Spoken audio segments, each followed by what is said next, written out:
guys, my name is Chloe Zerba, and this is my final presentation for Communications 100. So the first question that we have to start off with is, have you ever woken up tired? Or maybe had a day where you feel sluggish or low on energy, or you have a million things to get done and no effort to do so? Because me too. So when you're in these kind of situations, maybe you resort to something like an energy drink like Monster or Red Bull, or maybe you choose a soda like Mountain Dew or Dr. Pepper. But if you're anything like me, I personally choose coffee. That's right, today we're gonna be talking about how our marvelous little caffeinated friend is made. We're gonna discuss the drink's origins, how it's harvested, and what the roasting process could look like. So how is coffee made? Well, first, we should probably take a look at where it comes from. So according to Chris Hendon, who's the science reporter for the Smithsonian Institution, he says that the coffee plant actually originates in Ethiopia, but the drink comes from Yemen. So what does a coffee plant look like? It's probably not what you're expecting. The coffee plant itself actually looks a little something like this. Those cute little red berries you're looking at are the coffee. The coffee beans are inside of it. So technically, if you think about it, coffee comes from fruit. Fruit. Doesn't taste like fruit. So now, to get the coffee seed out, the fruit obviously first has to be harvested. So the berries can either be picked by hand, which looks a little something like this,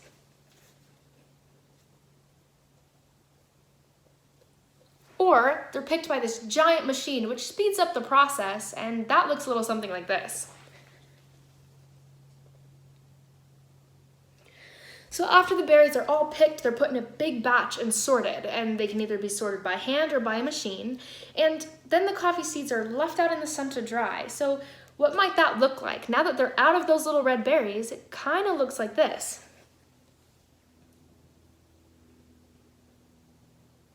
So once they've been dried, which takes anywhere from a few days to a week, the coffee beans are sorted through one more time. So all the bad beans are going to be tossed aside, thrown away, and the good ones are then packaged.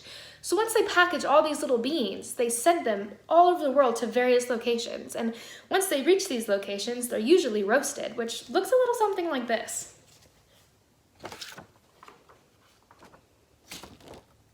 So the final step in coffee creation is roasting.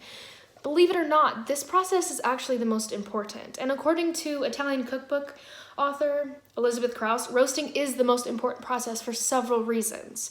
So based on how many beans you put in a batch, what the temperature is, and how long you roast them determines the flavor of the coffee. So have you ever heard of like dark roasts, light roast, it's bold? That's all labeled based on how they roasted it. So, for example, if you were to roast something a few minutes longer or just even a few minutes shorter, completely alters the taste of your coffee. So, once they're roasted, they take them all out of there and they package them. And then they get shipped again.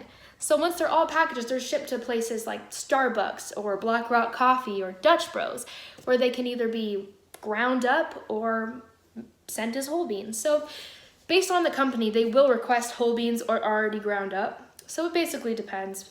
But once they're shipped, they end up in a cup like this. So if you think about it, quite a lot of work goes into this little cup. I mean, berries have to be picked and sorted through. The seeds have to be extracted and dried. They have to be roasted, ground up, packaged. Like, our little friend has gone through quite a journey to get into this cup. And that's my presentation, and that's how coffee is made. I hope you guys enjoyed it. Thank you for watching. Bye!